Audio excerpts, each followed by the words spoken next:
இயேசுவுக்கே புகழ். மரியே வாழ்க.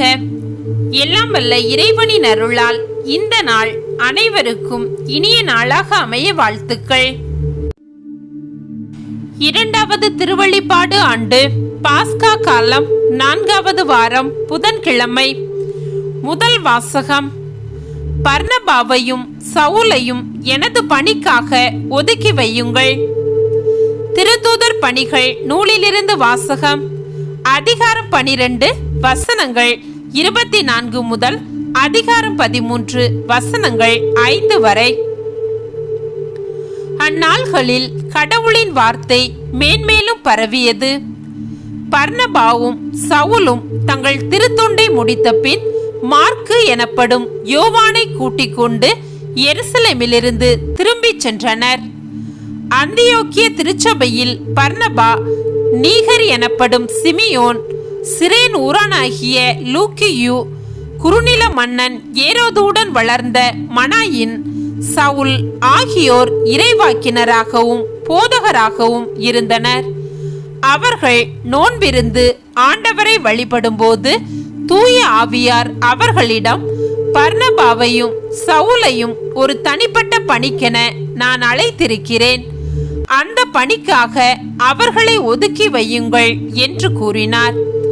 அவர்கள் நோன்பிருந்து இறைவனிடம் வேண்டினார்கள்.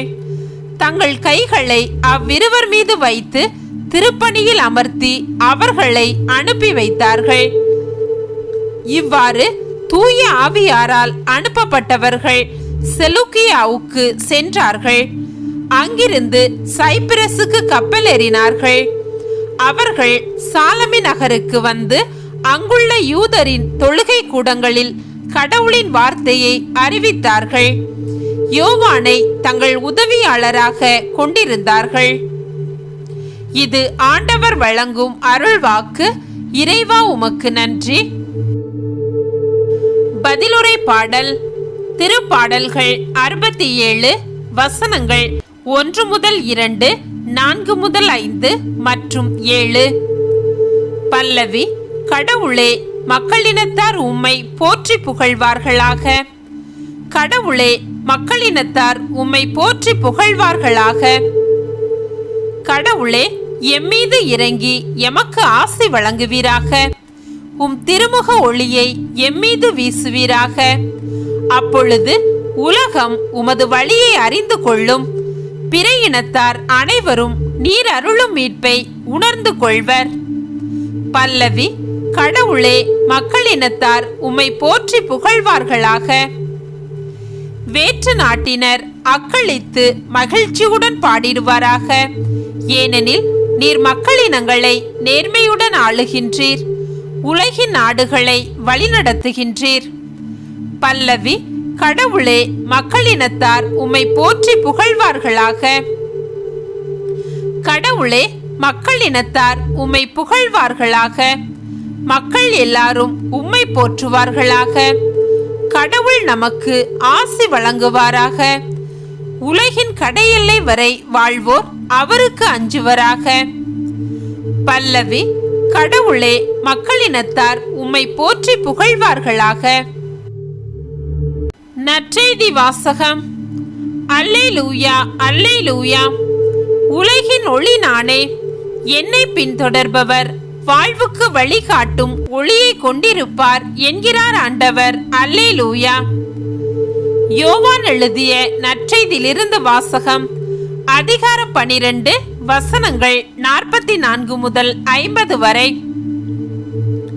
பாஸ்கா விழாவுக்கு 6 நாள்களுக்கு அக்காலத்தில் இயேசு உரத்த குரலில் கூறியது, என்னிடம் நம்பிக்கை கொள்பவர் என்னிடம் மட்டுமல்ல, என்னை அனுப்பியவரிடமே நம்பிக்கை கொள்கிறார். என்னை காண்பவரும் என்னை அனுப்பியவரையே காண்கிறார். என்னிடம் நம்பிக்கை கொள்பவர் இருளில் இராதபடி நான் ஒளியாக உலகிற்கு வந்தேன். நான் கூறும் வார்த்தைகளை கேட்டும் அவற்றை கடைபிடியாதவருக்கு தண்டனை தீர்ப்பு வழங்குபவன் நான் அல்ல. ஏனெனில் நான் உலகிற்கு தீர்ப்பு வழங்க வரவில்லை, மாறாக அதை மீட்கவே வந்தேன். என்னை புறக்கணித்து நான் சொல்வதை ஏற்றுக்கொள்ளாதவருக்கு தீர்ப்பளிக்கும் ஒன்று உண்டு. என் வார்த்தையே அது. இறுதி நாளில் அவர்களுக்கு அது தண்டனை தீர்ப்பு அளிக்கும். ஏனெனில் நானாக எதையும் பேசவில்லை, என்னை அனுப்பிய தந்தையே நான் என்ன சொல்ல வேண்டும், என்ன பேச வேண்டும் என்பது பற்றி எனக்கு கட்டளை கொடுத்துள்ளார். அவருடைய கட்டளை நிலைவாழ்வு தருகிறது என்பது எனக்கு தெரியும். எனவே நான் சொல்பவற்றை எல்லாம் தந்தை என்னிடம் கூறியவாறே சொல்கிறேன். இது கிறிஸ்து வழங்கும் வாழ்வு தரும் நற்செய்தி. கிறிஸ்துவே மக்கு புகழ். நன்றி. இயேசுவுக்கே புகழ். மரியே வாழ்க.